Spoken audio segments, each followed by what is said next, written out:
of immunology before you understand immunotherapy. Right now all we are doing is PD-L1, PD-1, right? But we don't know what is what. Okay, so let's look at, so this word was coined by Bob Weinberg, crowd control. So what is happening? Cancer is crowd on top of crowd, right? So Bob Weinberg is the person, when I started this lecture, I showed you that thing, right? Hallmarks of cancer. That picture was made by Bob Weinberg. He's one of the leading scientists in cancer field, right? So he's the one who used this word, crowd control, tumor immunology, and tumor immunotherapy. So today I will tell you about these three phases.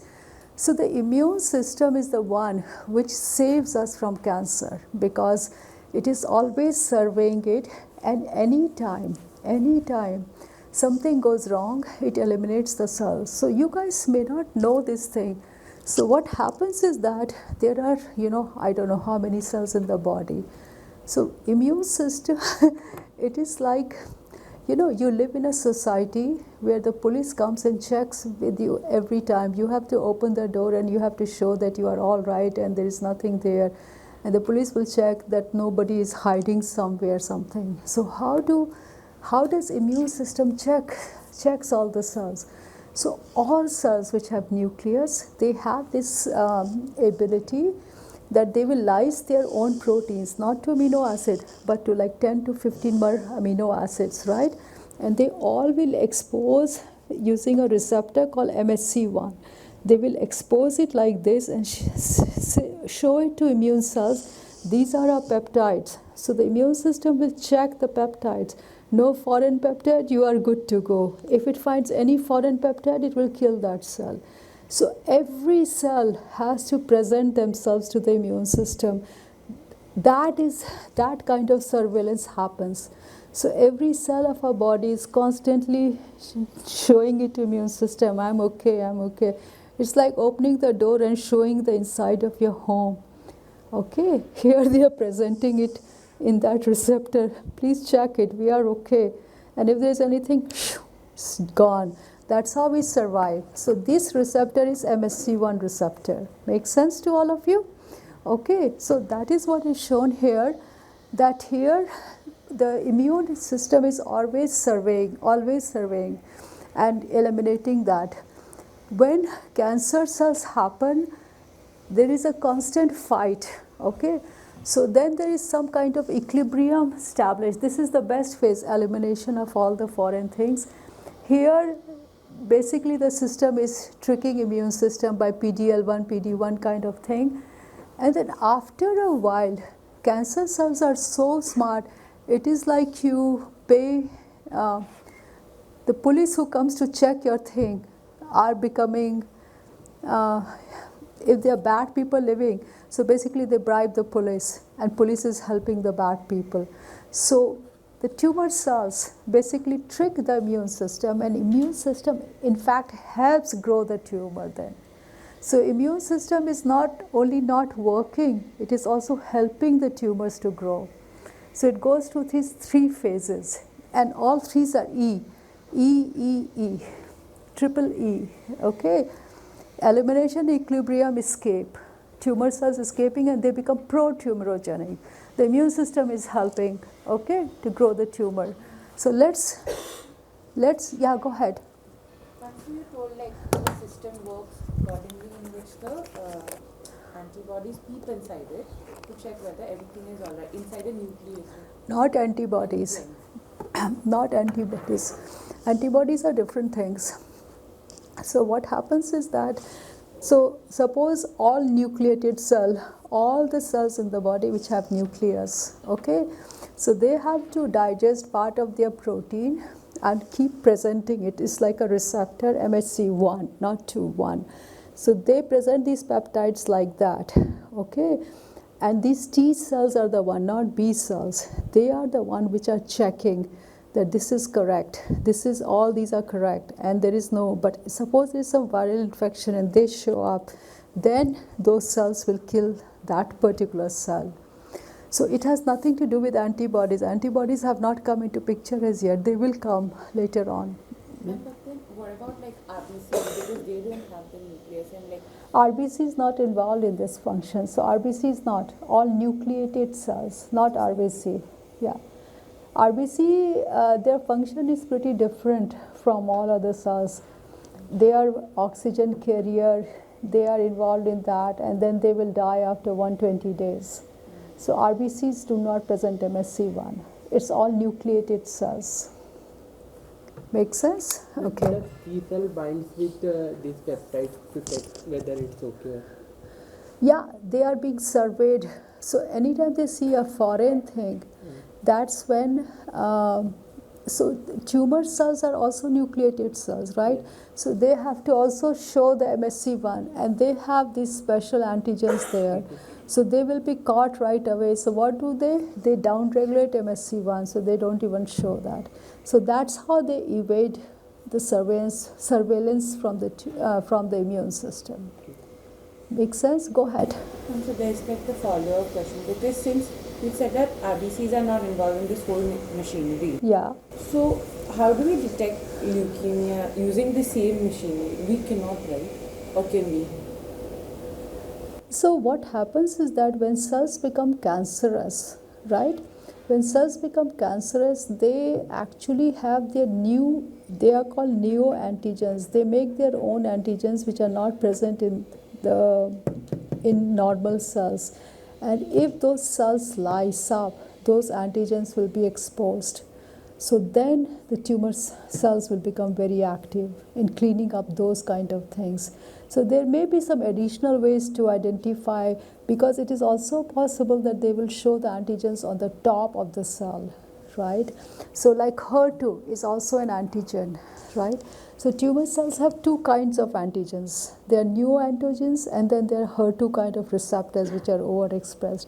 So there are many ways for immune systems to detect the details of, like if RBCs are becoming really weird, then immune systems cells will pick it up. Make sense? Yeah. Okay. So this is a very long lecture. Okay, so I will tell you about the immune cells in the immune system.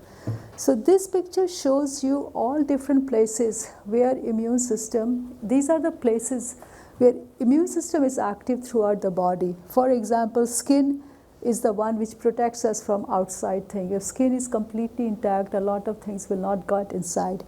Mucosa, like in our respiratory system, right? Lot of germs are trapped in the mucous membrane. So that is also considered part of the immune system. Tonsils have some kind of immune cells. Now spleen is a very big place where WBCs are stored also. Okay, spleen. Lymph nodes are really important. I will talk to you about lymph nodes a lot. All the green things you are seeing here, it's not showing you the complete lymph nodes, but this whole lymphatic system from the head to the toe, it's completely spread out lymphatic system, and it's about every adult human being has about 500 to 700 lymph nodes. And lymph nodes are like, colander. They keep filtering the blood all the time and cleaning up if there is any infection, they will just clean up the whole system, okay? And they will let go of the nutrients, but they will catch any infection there, okay? And that is why if cancer spreads to lymph nodes, it is really bad, because lymphatic system is going throughout the body. So that's why it is considered very bad, okay? And white blood cells include neutrophils, macrophages. We'll come to that in just a few minutes. So I was trying to put all the immune cells in one place. So it's very complicated because there are many classifications, but if we take all the immune cells, not the lymphatic cells, we are talking about the immune cells, right? So all the immune cells, they originate from hematopoietic stem cells. Tomorrow's lecture is all about stem cells, and you will come to know about hematopoietic and mesenchymal stem cells. So these are present in bone marrow, and there are two main lineages, lymphoid lineage and myeloid lineage, okay?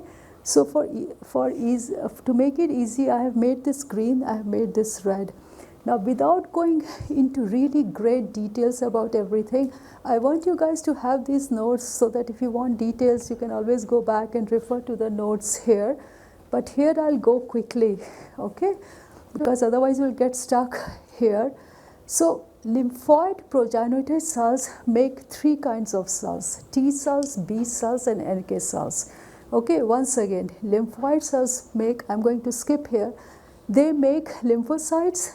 Lineage makes three kinds of cells: T cells, B cells, and NK cells. B cells are the ones which will make antibodies. Okay, there are many kinds of T cells, there are also many kinds of B cells, and then there is NK cell. So now I'm going to show you a little bit more details. So T cells are made in bone marrow, but they mature in thymus, and because they mature in thymus, that's why they're called T cells. T comes from thymus. And there are different kinds of T cells. So just to give you a quick idea, CD8 plus cytotoxic T cells, they will kill virus infected. So if you go and put your MSC1 out there and it detects virus, these T cells will just immediately kill it. Okay, so and then CDK4 helper T cells, they help B cells, and if they help B cells, they make the antibodies. We'll come to that later on. These guys are TREGs. TREGs are actually immune suppressing cells. So these are immune promoting cells. TREGs are there. So normal body has TREGs to prevent autoimmunity, but cancer cells invite TREG for immunosuppression. Okay, so TREGs will play a very important role. And anyone can tell me what are memory T cells? Cells which keeps the memory of previous infection. Previous infection forever. So when we are infected with something, we never get infected with that because we keep memory of that all the time. Now, B cells are B lymphocytes. They originate from bone marrow as well as they mature from bone marrow. So look at the difference. T cells are also originating from bone marrow, but they are getting mature in thymus. But their B cells, both origin and maturation is bone marrow. That's why B cells. And there are four kinds of B cells: naive B cells, memory B cells, plasma cells. So B cells mature to plasma cells, and these are the cells which make antibodies. Okay, and then BREGs are again similar to TREGs. We'll not discuss BREGs today. And then lymphoid cell is NK cells. These are natural killer cells. They see something, they eat it, they kill it. Okay, so these are the three kinds of lymphocytes. So remember I told you this is lymphocyte original. Now let's go to myeloid progenitor.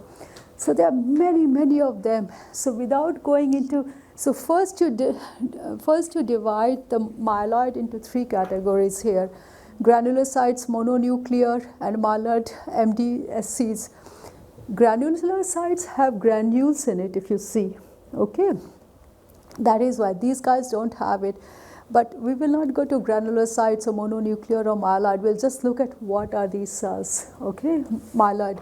So neutrophils, eosinophils, basophils, mast cells, monocytes, macrophages, dendritic cells. Okay, what is so special about dendritic cells? Can anyone tell me? Immunology students.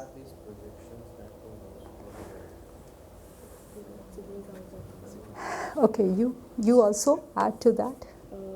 Dendritic cells are mostly in neurons, like they are profoundly, their function is to carry on the signal transduction. That is, if I have to avoid any question, I would say they carry signal transduction because everything is signal transduction. It's like humans, like, you know, a generic thing. You. Because they don't need the MHC2. Go ahead.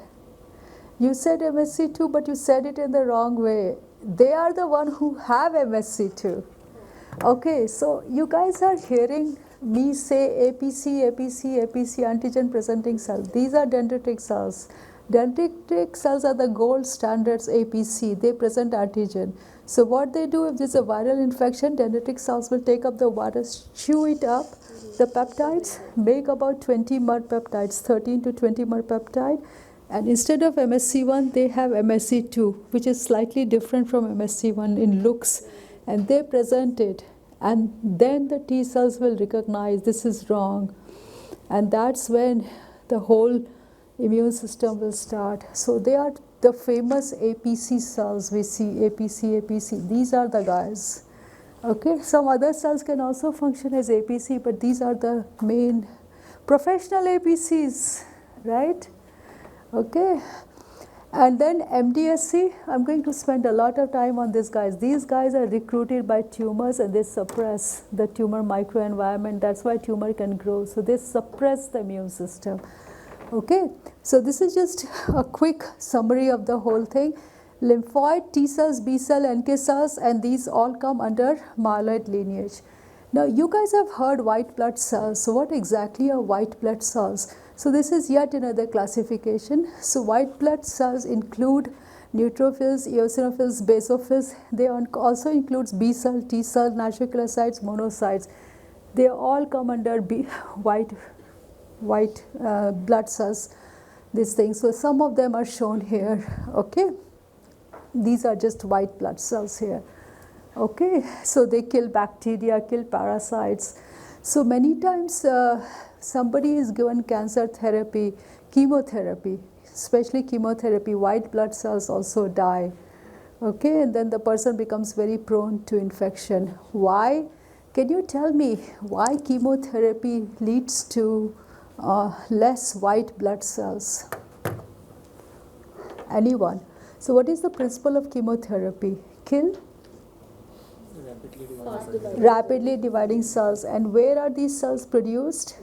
Bone marrow is?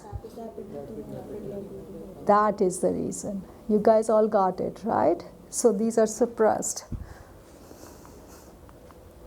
So I just told you, right? Lymphocytes give rise to T cells, B cells, and NK cells. And white blood cells are these cells here. Okay? So now let's look at B cells and T cells, the lymphocyte, because these are the guys which are involved in antibody formation. So there are mainly two kinds of T cells. We'll not talk about Tregs. Tregs are the tumor suppressive cells. We'll talk about those later on in another lecture. But right now we are talking about physiological stuff. So this is T cell. There are two main kinds, T helper cell and T killer cell. T killer cell will immediately, they spray material on the stuff, the cell. They spray perforin, granzyme, and they kill the cells. They shoot the liquid and the cells die. Perforin will form holes in the cell. Granzyme will go eat up the whole thing and that they will die. So that's the function of T killer cell, as the name suggests. T helper cell helps the B cells, and once they get the signal from T helper cells also, then they become a plasma cell and they secrete antibody. Okay, so we'll come to that in just a few minutes. So that's not the whole immune system either.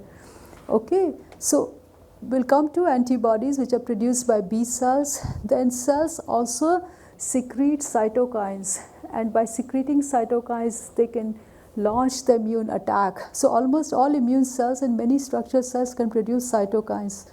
Okay, and these cytokines can immediately, depending on the conditions, when cytokines are released, they can regulate inflammation. Inflammation happens when immune cells are warding off invaders or healing damage to tissues. So if there is an injury, this immune cells will come, they will secrete cytokines. Why do they secrete cytokines? To recruit other cells to repair it, but that will also lead to inflammation. Complement system. What is a complement system? It's not a cellular system. It's a very important immune system also, which is composed of about 30 different proteins, not cells. These are just proteins, okay? And they are mainly made by the liver, surprisingly. So liver cells are the ones which make the complement proteins, and they are also they also constitute our immune system. Okay, they help us. Now lymph nodes is part of the lymphatic system. So look at this picture here. I think I have one more picture here. So do you see all these small bean-like structures? These are lymph nodes. Okay, so these lymph nodes are the ones. So So lymph nodes are small bean-shaped organs like colanders to filter stuff. They filter waste products from the fluid that drains from your tissues and cells while keeping the good components like nutrients.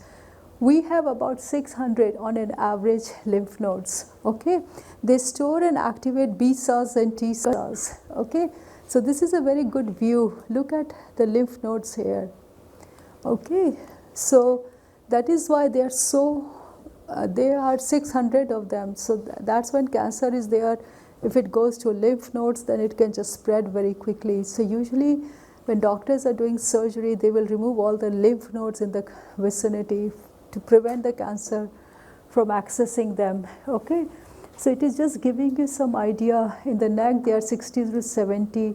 In armpit, they are 20 to 40, and so on. It goes on. Okay, the exact number varies between individual, but about 600 in all of us. Okay, so this is, you can see, it is more detailed picture of lymph nodes. It's really heavy in this area here. So it maintains fluid balance, supports immune surveillance. Okay, so it is a one-way drainage system flowing from tissues, lymph nodes to the venous blood, and venous blood then is that purified. You guys know that, right? Now, in addition to that, there are other organs as well. So spleen is one of them. So spleen stores white blood cells that defends the body from invaders. It also filters the blood, recycling old and damaged cells to make new ones. Tonsils located in the throat, they can keep invaders as soon as they enter your body. Is tonsil removal common here in the absence of any disease? So, only if somebody has Infection, right? In US, it was like a must. Every child has to undergo this operation to get tonsils removed. Every person. And then recently I met with someone. Now the doctors have realized it's an immune organ. You should not remove it unless it is infected. But there they were just proactively removing tonsils. What is the reason? Because it can get infected. So that you are removing an immune system organ because it can get infected. It's funny. It's really. But now after ages they understand you shouldn't remove it. Okay. Okay. Thymus is the one which helps T cells mature. That's why they get the name T cells. It's right here, thymus. Okay. Bone marrow, we know. Bone marrow is the one which makes all these immune cells. Skin and mucosa, you know how they are protective. So these are some of the cells which are listed here. These are immune cells. Now we divide immune system in two parts. Okay, you know some of the players. So two parts are innate and adaptive. So innate is always ready. The moment infection happens, reaction occurs in that second. Acquired is that they will analyze what kind of infection has occurred. Accordingly, they will make antibodies and then attack. So this takes some time. It takes 2 days, 1 day, 2 days, maybe a little bit more. But this is instantaneous, right? So innate and adaptive. So innate immune system, they don't know what is attacking. They don't have time to analyze it. They just know it's foreign thing. So it's the body's first line of defense, while the adaptive or acquired system takes longer but enables a memory to be created of specific antigens. So suppose we get a vaccine, right? So vaccine, ultimately the antibodies will be made, ultimately, right? And then they will store in our memory forever. So that is acquired. But the first response is innate to any foreign thing. So innate is present from birth, rapid response, non-specific. It doesn't care what antigen is there, it will just go and try to kill it, okay? And there is no memory involved. This is developed, so here it will break it into pieces, MSC2 will present it, and then they will make antibodies against it. So this is long-term memory here. It's very specific to that antigen. So if we get COVID vaccine, right, our body makes the antibodies and then store it. Okay, so I'm going to show you a couple of these pictures. So this is just showing you, these are the cells which are involved in rapid response, innate, and these are the cells which are respond in slow. So B cells, T cells, which make antibodies, this is the slow response. We don't get antibodies instantaneously. It takes time to make it, a couple of days to make antibodies there. Okay. So this is the same thing again. The reason I included this slide, it shows you the time. So this is instantaneous innate, and this is after 12 hours, and it may extend up to a week. Okay. Now the reason I included this one is that dendritic cells are the guys which is in between, because they are the one presenting it in MSC2, and that's how the antibodies are made. So dendritic cells are the one which are bridging innate to acquired, because they are the presenters. Okay. All right. So they make antibodies. B cells are the ones which make antibodies. And see, helper T cells are informing them here. So B cells have this fail-safe mechanism that they have to double check with helper T cells. And if they say, okay, go ahead, then they will go ahead. Okay. All right. So let's look at innate immunity. So it is Venkatesh, we stop at 10:30. We'll stop at 10:30 wherever we are, and then we'll continue after 15 minutes. Okay. So innate immunity's first line of defense, macrophages, natural killer cells, dendritic cells, because they present antigens to T cells. Okay. They detect abnormal cells and they immediately respond. Now adaptive immunity, cytotoxic T cells, helper T cells, B cells, right? So they are the one which will make antibodies, and that will have long-term memory. Okay. So cancer cells can evade immunity by reducing antigen presentation. So they are basically messing up the acquired one. They're not even going to present the MSC1 thing there. They are not going to. They just remove the presenter there. They have all the things. They hide it inside their house. Okay. They don't show up. Okay, reduce antigen presentation. In addition to that, all around it, they will create such an immunosuppressive environment. You can actually connect all of this. You can make an analogy with a human home, and the terror you create outside your home, nobody can come there, right? So, and expressing PD-L1. Okay, so they have many ways to evade the immune thing. Now let's, you already know about immune checkpoint, but here is the official thing. Now, right now we were just jumping over immune checkpoints. So why do we even have immune checkpoints? So anytime you get someone really active, there is a chance that the active guy can also damage the self thing. So suppose there is a defect, suppose there is an attack, and B cells are activated and they are making antibodies, and T cells are activated. So once they are too pumped up, when you have too much momentum, right, then you just keep going, you don't know where to stop, and these cells can be very toxic for our own immunity. So that is why the body has natural way of making them quiet. Okay, that is why the immune checkpoints are there. If T cells are active for too long, they need to be quietened, right? They have to become quiescent. So that is why we have these immune checkpoints, to make them quiescent after a while. But tumor cells hijack this machinery, and when they should attack the tumor cells, they make them quiescent. Okay, so those are immune checkpoints. So they occur naturally, but they are misused by those guys. Okay, so the reason why we have immune checkpoints is to prevent autoimmunity, control inflammation, balance immunity. Okay, so act as brake on immune cells to avoid chronic immune activation. So immune checkpoints are mainly proteins expressed on T cells and antigen presenting cells. Okay, so the most important immune cells are T cells and antigen.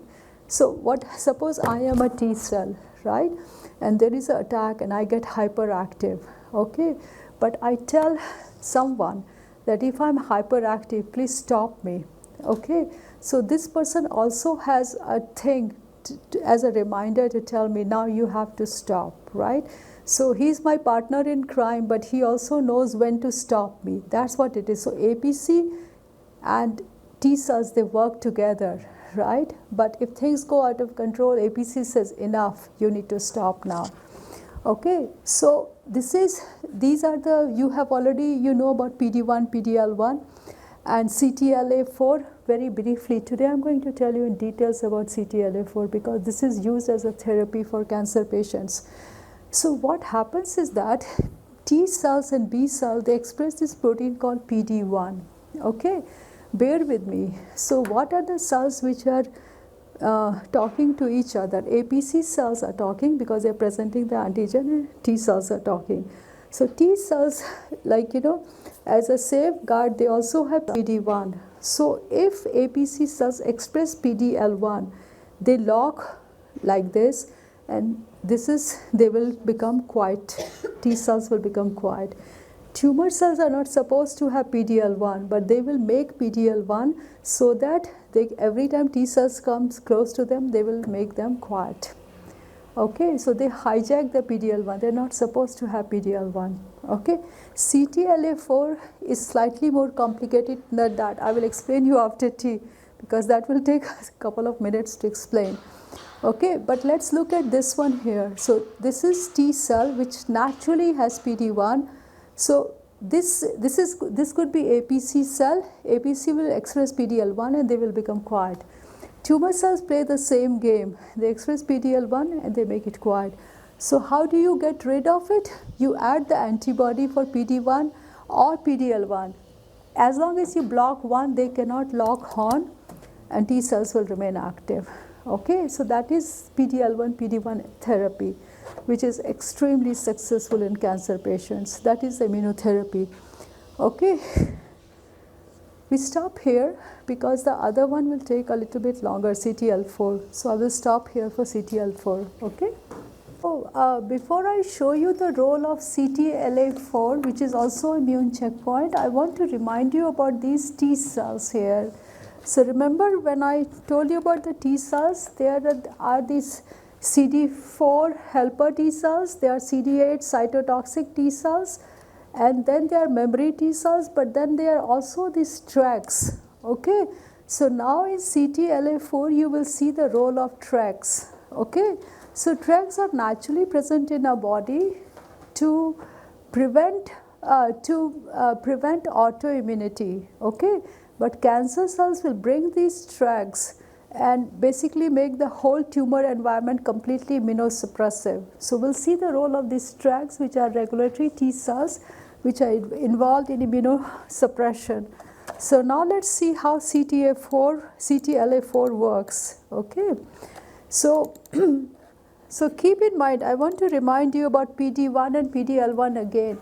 PD-1 is present in T cells, and tumor cells will express PDL1 and directly lock on with T cells, making them quiescent. But CTLA4 is not like that. Tumor cells indirectly control CTLA4. So what it is? So the way things work is that antigen presenting cells like dendritic cells, so TCR, so they are the one which will present the antigens, right, through the MSC1 or MSC2, right? So they are presenting it, and T cell receptor, TCR is T cell receptor, is recognizing that. That is signal 1. But they don't get activated just by signal 1. They need another signal, and that signal is that CD28, which is expressed in T cell, binds to B7, which is expressed in APC. So suppose you are telling me a very confidential information, I would make sure you are the right person, you are not the wrong person. So you will tell me another code, and then I know, yeah, this is the person I'm supposed to receive the message from. So that is that second signal. This is just to ensure that this two signal occurs, and then the reaction will take place, right? Then the T cell will get activated. However, when the T cells are very all the time activated and they need to become quiet, so they express this CTLA4 receptor. Keep in mind, T cells are expressing this just like T cell express PD-1, they express CTLA4, and now CTLA4 has higher affinity towards B7 than CD28. So if CTLA4 is there, that will bind there, but this is not the signal T cell is looking for. Okay, so when they bind, this is an inhibitory signal. Let me repeat this thing once again because I want you to understand this thing, and then I will show you how tumor cells are hijacking this thing.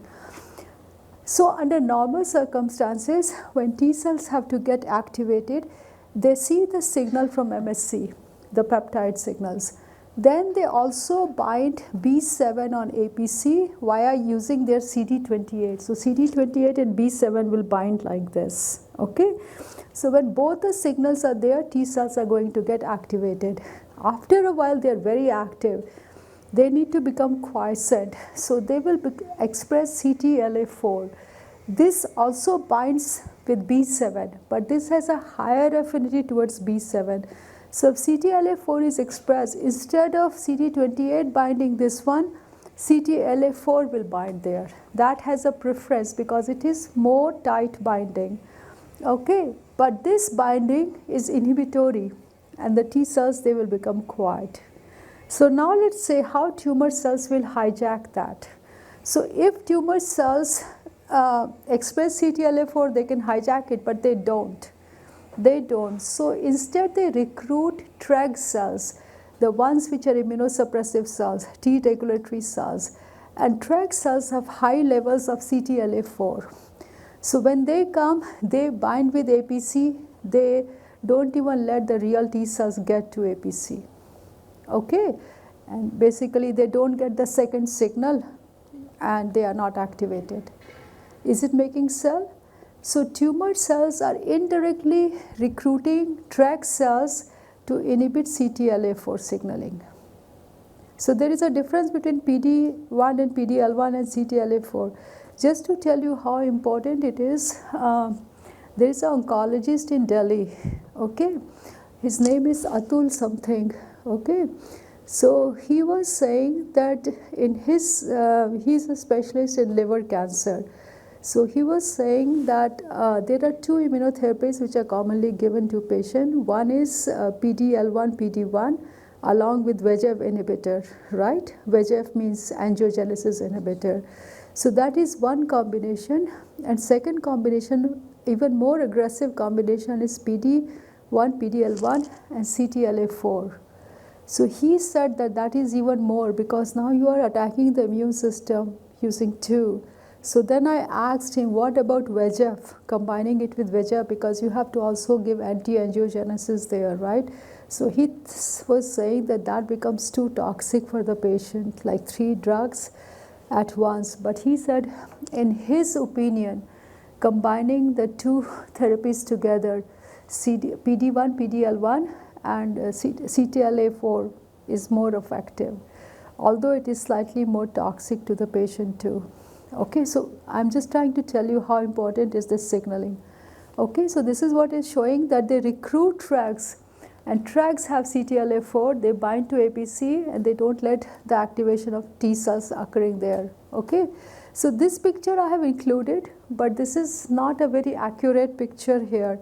So here it seems that it is not showing you that this is actually a TREG which is binding here, okay, but it is just showing CTLA4 binding here, inhibits the signaling, and if you use the antibody against them, then T cells are active, which makes sense, because if you put the antibody, then CTLA4 will not get engaged, T cells will get both the signals and they will become active. So this is a more accurate representation. In conventional T cells, TCR T cell receptor engages with MSC2. See, this is MSC2 of APC. Okay, and CD28 will bind, this is B7 basically. So it will bind here, but if CTLA4 is there, that will take preference if it is there. As long as it is not there, it will bind here, and if it binds here, then T cells will get activated. Okay, but if TREGs are there, they have CTLA4, they will just soup up all this signal and T cells will never get activated.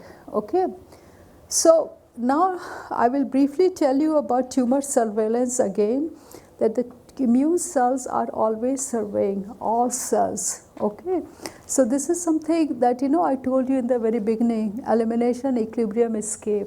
So initially they will eliminate anything which is foreign, then slowly some cells will survive, and then the immune system itself will help the tumor to grow. because they will quieten the immune system. So now I'm showing you the tumor microenvironment. We have heard of it many times. Now we will actually look at the players of tumor microenvironment. What exactly are they doing? So this is the primary tumor, right? Look at this thing. So this is blood vessels. They need blood vessels, angiogenesis. That is why anti-angiogenic therapy is very effective. Okay, they remodel tissues. Okay, these are remodeled tissue, creates highway for spread. They want space to spread. Okay, so they break up all the net which is there, like really loosen it up so that they can spread. Okay, they get cancer-associated fibroblasts. This is Tregs. These are immunosuppressives. Of course, they will call them. Okay, they make the whole environment really acidic. Okay, so the pH drops all around it. Okay, blood vessels are supplying oxygen and nutrients. Angiogenesis is new blood supply. Now they are giving. So these are TAMs, tumor-associated macrophages. They are really bad guys. They are also immunosuppressive. I'm going to spend quite a bit of time on TAMs and TREGs, and also there is another cell, another kind of cells which are recruited. They are called MDSCs. They are also immunosuppressive. We'll spend time on those. So basically, the tumor is surrounded by all tumor suppressive cells. Immune suppressive cells, and that's how the tumors will grow. Okay. So what is tumor microenvironment is doing?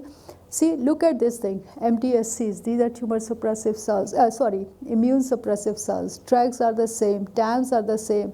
So they recruit all of these cells to suppress the immune system around it, okay? And because of that, the treatment doesn't work either, okay? Plus, it is like you make, around your house, you make nets and nets of defense systems. So such fibrous material protecting the tumor so the drug cannot even come to the tumor. Okay, so and obviously they make a lot of blood vessels around it to supply. So tumors are usually hypoxic, low pH, high glutamine consumption. They express PD-L1 to make sure no T cells come to them. Okay, so some of the factors are these. They recruit tumor-associated macrophages. So these immune cells actually help in angiogenesis. Instead of killing the tumor cells, they help in angiogenesis. Okay, cancer-associated fibroblasts, they corrupt healthy cells. They become factories for growth factors for tumor cells to survive. And they secrete all of these factors for their own good. Okay, so very quickly, how tumor cells support how tumor microenvironment supports tumor growth. It supports tumor growth and survival. Let's not go into the details. I have put the details here so that you can always go back and look at it if you want the details, but I'm going to go through the main things only.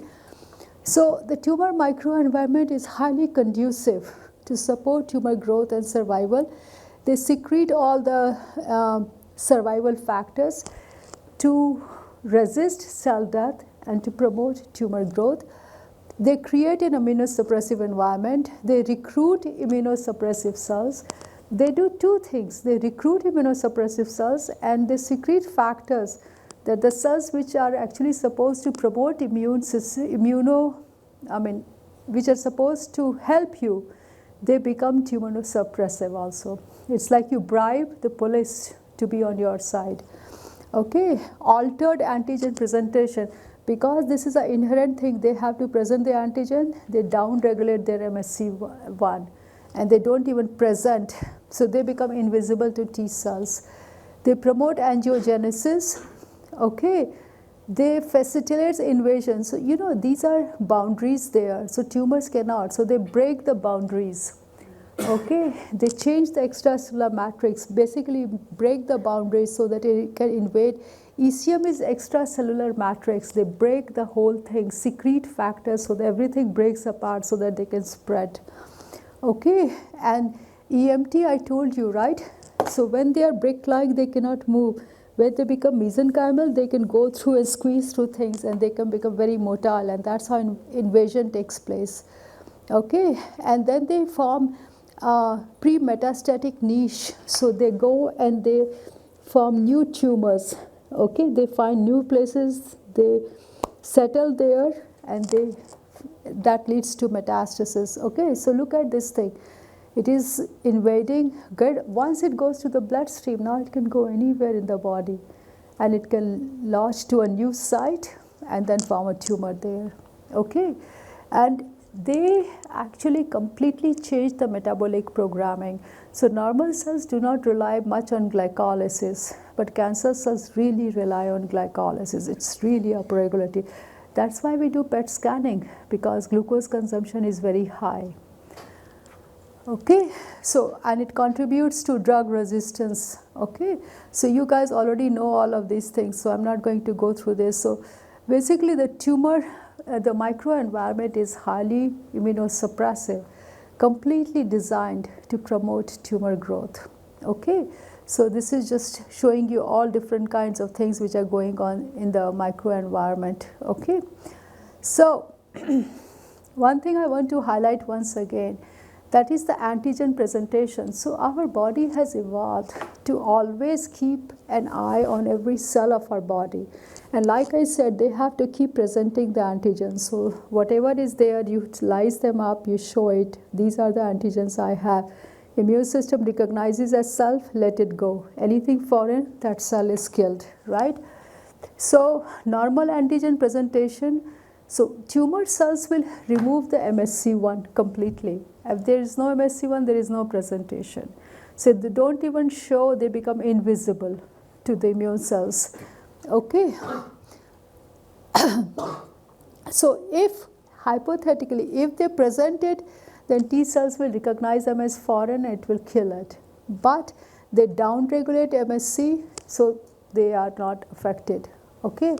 So this is already, you know, I have already discussed this, the tumor microenvironment. And so cancer cells, what will they do? Either they will change the cells to their own good, like they will make them tumor suppressive. So an immune cell comes thinking it will kill it, but they will secrete some factors that they will become pro-tumorigenic, and they will support the tumor formation. Okay. So this is what I was telling you, MSC1 and MSC2. All cells have MSC1. So if there is a viral infection and if they present viral infection, T cells will recognize it and kill them. Okay, but APC cells, they are the one with MSC2. So their job is to take the antigen, chew it up and present it. And if it is foreign, obviously, then the T cells will kill them. Okay, so now you know all the mechanisms. So now you can understand what tumor cells are doing. First, they have to make sure that they don't present the antigens, because they have unique antigens. So what will they do? Can you tell me what will they do to avoid presenting the antigens? They downregulate MSC. Which one? One. One is the one which is present in every cell of our body, including tumor. Two is present in APC cells only, right? Professional APC cells. Okay, so they downregulate MSC1, can you see there? So that they don't have to present, so they can hide from the T cells. Then they secrete all of these immunosuppressive thing in the microenvironment to make everything favorable to them. Okay, then they do the immune checkpoint thing, CTLA4, PD1, PDL1, you guys know that. Okay, and in addition to that, they secrete all these chemokines to promote angiogenesis, to promote invasion, to break down the extracellular matrix so that they can invade. So now you guys know, right? So they are really making use of the tumor microenvironment there. All right? So initially, when the tumor starts to grow, the tumor antigen are expressed by MSC1 because MSC1 is there and the tumor cells are killed by the immune system. Slowly, slowly, they remove MSC1 and they escape from the immune system. So they will first grow the tumor and then they will become even smarter and smarter. And as they completely evade the immune system, the tumor just escapes from the immune system. Okay, so this is the immune cell, this is the tumor cell. Okay. So you don't have to remember anything, but what it is telling you, these are all oncogenes, make RAS, EGFR, PI3K, CA, these are all oncogenes. So how they are using oncogenes to upregulate PDL1, okay, to upregulate PDL1 immunosuppressive factors in TME, inhibits T cell recruitment. And these are all tumor suppressors, so they delete them. They delete PTEN, 53, RB1, APC, and when they delete it, the outcome is the same. PDL1 is expressed. See, PDL1 is expressed here. BRCA1, MDSC, and TREGs. TREGs are immunosuppressive T cells. So basically, it's the same effect. Oncogene upregulation is the same as downregulation of tumor suppressors. It will favor tumorigenesis. That's the take-home message here. Okay, so cancer cells can evade immune destruction through immune checkpoint. You already have two examples, PD1 and CTLA4, loss of antigen production by MHC1 downregulation, immunosuppressive tumor microenvironment. Keep in mind of these three cells, TREGs, MDSC, and M2 macrophages, and then they release a lot of lactate in the media. Okay, this is the end of the second lecture. Now we come to the third lecture. Okay, there is this one thing which is just to tell you how we are going to target cancer cell, but this will come later on today. Okay, CAR T cells and all of those things.